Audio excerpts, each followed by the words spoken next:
So, was there any beat like? Okay, we just say your favorite joint is Lucchini out of that era, but on a Reasonable Doubt album, what was your favorite record that you did?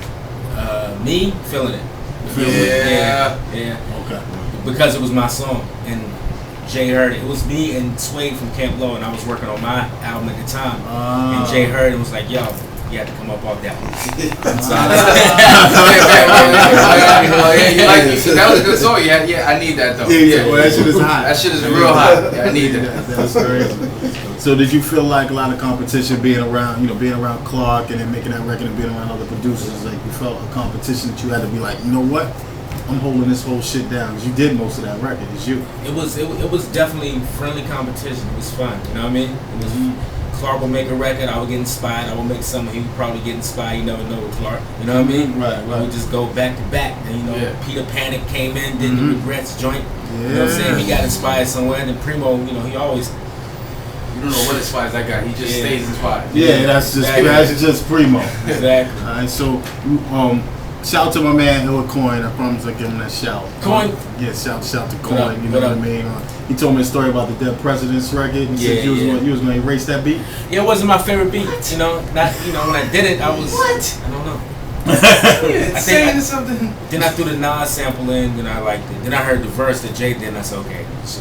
So wait, okay, now let's hear that story. You did the beat, and you just was like, because it felt kind of like loopy. I didn't really do anything to it. I'm like, it took like 10 minutes to make. It was just, I'm like, all right.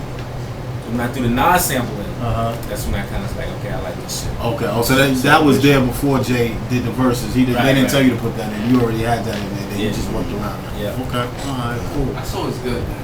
Yeah. Always good, man. Yeah, man. You get real shit up here, man. You see what I'm saying? You don't hear shit like that anywhere else.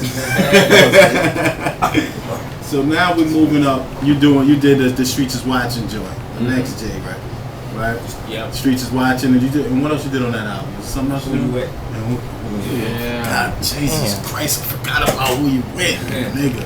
The fuck is wrong with you, man? I don't know. Yeah, I forgot about that. So the Streets is Watching is another classic. What was on your mind when you made that shit? Like what? Remember that song that K-Def and Lario made? Real Live Live Shit. I Yeah. heard that and I was like, what the fuck? I got mad. I said, I gotta make something like that. So I just was digging forever and I found that sample. But it took me like a week to actually, we had the technology back then, so it took me a week. Kept chopping it, kept trying to do it, it didn't work. Did it again a whole week till I finally made that shit lock. Right. That's when I really, matter of fact, doing that week of doing all that chopping shit got me nicer in chopping because I was figuring different shit out. When I got that shit tight, I played it for Jay. It was at D&D. I played it for Jay. He was like, "Yo, go play that for Biggie." And Biggie was in the next room. They had their little competition going on too. So I played for Biggie. He was like, "Yo, who's this?" It says Jay shit. He was like, crazy. He just wanted him to hear what. Yeah, Crazy. Go play that for your man. That's crazy. Like, now just go play it for him, not to give to him, just to let him know how we know. That's crazy. And they always said that was a mistake that they made with that album. That they should have made that the single and really moved with Streets is Watching instead of going with the other record, the Foxy Brown record. Yeah, they said they should have because Puff had everybody mesmerized at that time.